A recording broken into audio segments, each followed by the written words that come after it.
E está comigo, aqui está combinando comigo hoje, ó, o professor Paulo Rogério de Almeida, está ali com um tom meio bege, com azul também, ele está combinando aí já com a gente nessa transmissão, você pode nos ver ao vivo no YouTube, o professor até vai dar um tchauzinho ali para a câmera, né, professor? Ah, e... Estamos aí. Tá, beleza. Estamos aí. Tá tranquilão? Tá animado? Como é que tá? Tranquilo, beleza, cara.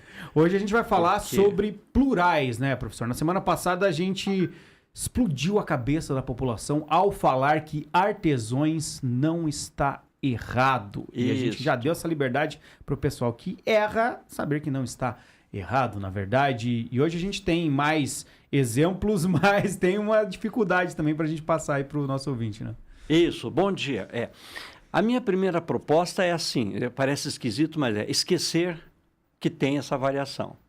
Segundo ponto, não existe uma regra bem específica. O ideal seria assim, bota o S. Casa, casas, ônibus, mas peraí, tá vendo? Já não tem. Já não dá. Porque termina em S, não tem seu plural, né? Irmão e irmãos, deu certo, botei o S. Caminhão, caminhões, não, caminhões. Então eu peguei uma pequena lista aqui, onde tem o normal, ou duas ou três formas. E se me permitirem, vejam. Claro. Aldeão tem três, aldeões e aldeães. Alazão, que é um tipo de cavalo, tem dois, alazões e alazães, mas não tem alazãos. Então tem mais uma variação. Mais uma variação. Anão tem duas, anãos e anões, tá? Ancião tem três, anciãos, anciões e anciãs.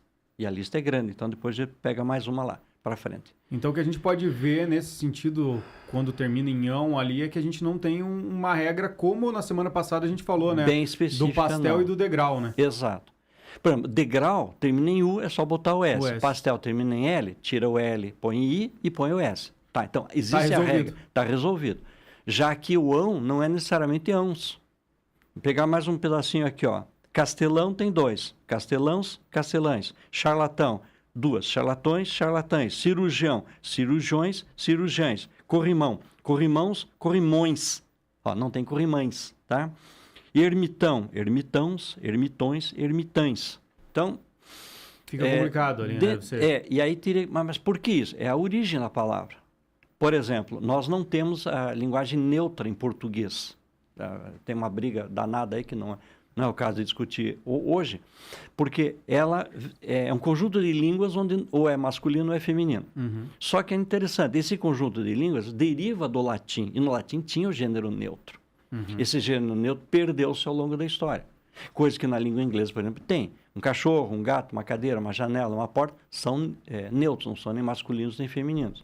Já em português é o portão, a janela, o chão, a janela, o corrimão, a mesa, a cadeira, o quadro, é masculino. E essas diferenças, elas vêm também muito pela construção da língua com o passar dos anos, das décadas, né, professor? Então, algo que era tradicional há 100 anos, né? Agora Exato. A gente tem uma outra variação que também ganhou uso e daí você não exclui uma coisa, mas adiciona outra, né? Exatamente. Então, há todo um processo de transformação, em alguns casos, uma transformação mais rápida, outra mais lenta, em que uma determinada palavra some, né? E outra aparece no lugar, ou então uma nova que surge. Quanta coisa veio do inglês que a gente nem tem como traduzir. Foi só adaptado, videocassete, DVD, pendrive, notebook, tudo, né? A gente usa bastante, sem ter a noção de que veio de uma outra língua e que nós não temos como traduzir. O notebook a gente deu um outro significado, né? Porque no inglês ele é o caderno, né? Isso, exatamente. E aqui é o nosso computador, né? Exato. Aliás, uma curiosidade, na língua portuguesa de Portugal, você não fala mouse, é rato mesmo. É rato mesmo. Ninguém fala, é proibido falar mouse. Você vai pegar agora o mouse, pega o rato e... Então a gente tem algumas apropriações meio literal. E é por isso que com todas essas variações do português, muita gente às vezes fala assim, é mais fácil você aprender inglês do que português, se for no começo, verdade, né? Cara, é verdade. Não é tão... É difícil porque a gente não é construído desde o início, né? Agora a gente tem uma inserção um pouco melhor nesse sentido, mas a gente não trabalha o inglês desde da infância, assim, uma das primeiras palavras. Então por isso que fica difícil pra gente agora. Mas se você for ver as construções gramaticais e tudo mais, ela... Não diria ser mais simples, mas tem situações como o senhor mencionou, né? Por conta da neutralidade que fica mais fácil de você aplicar, né? Não, veja o caso dos verbos. Nós temos não é um problema, vamos lá, mas nós temos uma característica que é a conjugação verbal. Sim. Em inglês não tem propriamente aquela forma Tem uma exceção de colocar um S na terceira pessoa do presente, do singular, mas, em princípio, não tem todo um processo de conjugar.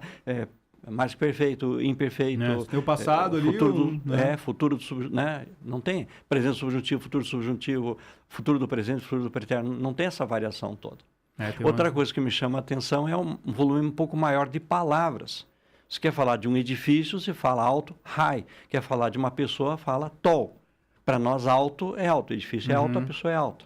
Então, não é que nós tenhamos menos palavras, mas, de algum modo, criou-se um número maior de palavras na língua inglesa para deixar um pouco mais especificado o que sobre é aquilo, coisas, pessoas e tudo mais. Aqui a gente consegue utilizar o mesmo adjetivo, a mesma situação para diversas formas. Exatamente. Mas a nossa língua é apaixonante. Não, né, ela é sensacional, cara. Ela dá mais personalidade, talvez, em Dá mais algumas situações, né? Que A você língua consegue inglesa é meio expressar. seca, assim. A nossa é mais elegante, mais, sabe? E na semana que vem, professor, a gente vai falar dos diminutivos, né? Então, Positivo. acho que hoje a gente não vai... Pode dar uma pílula aí, né? Um aperitivo para o pessoal, mas para a gente poder abordar um pouco mais. Tem muito aqui na cidade de Ponta Grossa a gente usando os diminutivos, né? Como que vem essa variação? Tem, e eu não sei, preciso fazer uma pesquisa um pouco mais ampla para ver de onde é que veio.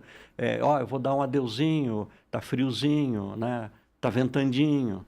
Sem contar, assim, a questão de comer uma letra. Colherzinha virou colherinha, mulherzinha virou mulherinha, né? Até anotei mais um aqui.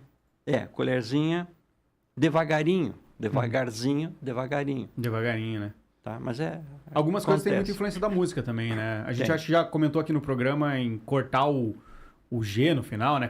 O Tem. G ou algumas palavras ali que estão na continuação da palavra, comendo, né? Tem muita gente que fala comendo. Exatamente. Então, brincando, né? Em vez de brincando. Isso veio muito da música. Comeu-se a letra D do gerúndio, Do gerúndio, isso. Comendo, indo, fazendo, tá? Um outro detalhe interessante, que seria assim, mais uma recomendação para as pessoas, é pegar a palavra e usá-la corretamente. Às vezes na universidade, principalmente no pátio, você escuta assim, uma coisa que eu já ouvi, por exemplo, eu vou até a rádio. Falei, mas rádio? Daí que eu fui captar que é rádio, né? Ou o que uma pessoa falou também que me deixou assim meio chocado, não sei se era prejuízo, virou prejuízo, Mas essas variações. Mas isso é próprio da fala. E, em princípio, a fala não é um fenômeno errado. O que realmente me preocupa é a fala contaminando a língua. Transferir Você isso na hora de escrever, né? encontrar no texto uma coisa muito errada vinda do falar popular ou do falar das pessoas. Não sei se deu o pessoal ouvir ali, teve um barulhinho aqui do WhatsApp, a gente recebeu uma mensagem aqui, passar para o professor, Diga. que no Jogo do Brasil, na segunda-feira, adivinha o que o Luiz Roberto falou? Ai, não sei porque eu não vi, eu tava O vendo placar, o Brasil placar. e Costa Rica segue 0-0. Esse Vamos ter que seguir mandar um WhatsApp pro Luiz Roberto, vou mandar para ele falar com uma você. campanha minha. Eu sigo o jogo. Perfeito, estou acompanhando. Mas o jogo não segue o placar. Então, o jogo segue 0-0, o jogo segue 1-1. Não, o jogo continua.